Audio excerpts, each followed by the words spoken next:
Hey guys, Missy here from Edge Body, and today for our movement tips series, we're gonna be talking about the Turkish get-up. So I got lots to talk about, we're gonna get going. So Turkish get-ups, what are they? It's just a really mean way to ask you to lay all the way down, to get back up with weight and come back down. But seriously, using everything that you have. So tip number one is really, I'm just gonna take you through step by step of this movement so you can see what it looks like. Then tip number two, I'm gonna talk about some points in the movement that usually give people the most issues, so you can be mindful of those when you get there. And then tip number three, we're gonna talk about proper weight selection for you. All right, the journey that is the Turkish get-up starts on the floor, so that's where we're gonna start. And I have selected a lighter kettlebell to start, to get warmed up with the movement. You should always be able to do the steps with a lighter one and then progress up to a heavier one, but don't rush through these steps, okay? So starting off, kettlebell on the outside of the hand, and then that same leg is bent. What we're gonna do is we're gonna rock up to our elbow, rock up to our hand, bridge those hips up so kettlebell stays over that shoulder, knee comes directly underneath, nothing else moves, and then I come up here to my foot and my knee. That's the first phase. All right guys, so once we get into this position, we're gonna start phase two, the stand. Eyes up towards that bell on the ceiling, hand out here for balance, core tight, I'm gonna stand, and then I'm gonna come right back down the way that I came. So left knee on the ground, hand goes directly to the outside, so my torso is horizontal, kettlebell over that shoulder, bridge back up, slide that left leg back underneath, and then slowly lower elbow, shoulder blade, and then lay down exactly the way that I started.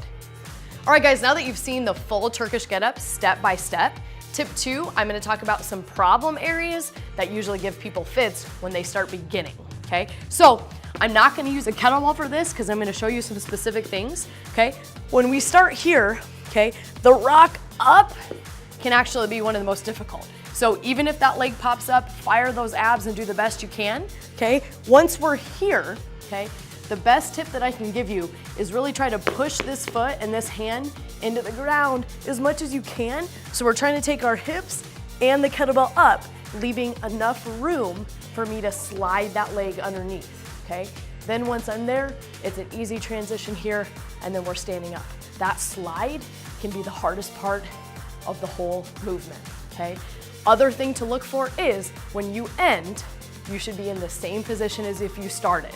If that other leg is bent, we know we went wrong somewhere. And finally, tip number three, how do you know where to start?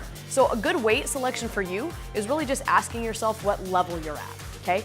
Turkish get-ups are traditionally done with kettlebells because there's an aspect of shoulder stability with the kettlebell itself because it's a little bit more unstable, which is what makes the get-up so difficult. But you can certainly start body weight and just focus on locking out that arm overhead, then progress to a dumbbell, which will be a little bit easier and more stable, and then progress to a kettlebell. And then eventually, once you've reached pretty heavy kettlebells, grab a barbell, even put some weight on that barbell, and you might be surprised at how far you can get with some unstable objects.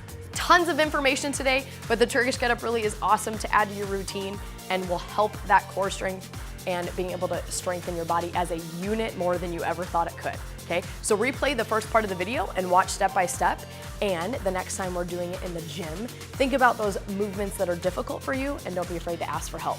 Thanks for tuning in. I hope this helped break down a pretty difficult movement and make it a little bit easier for you to understand. For more info like this, sign up for our newsletter or our blog and contact us if you have any questions. Thanks guys.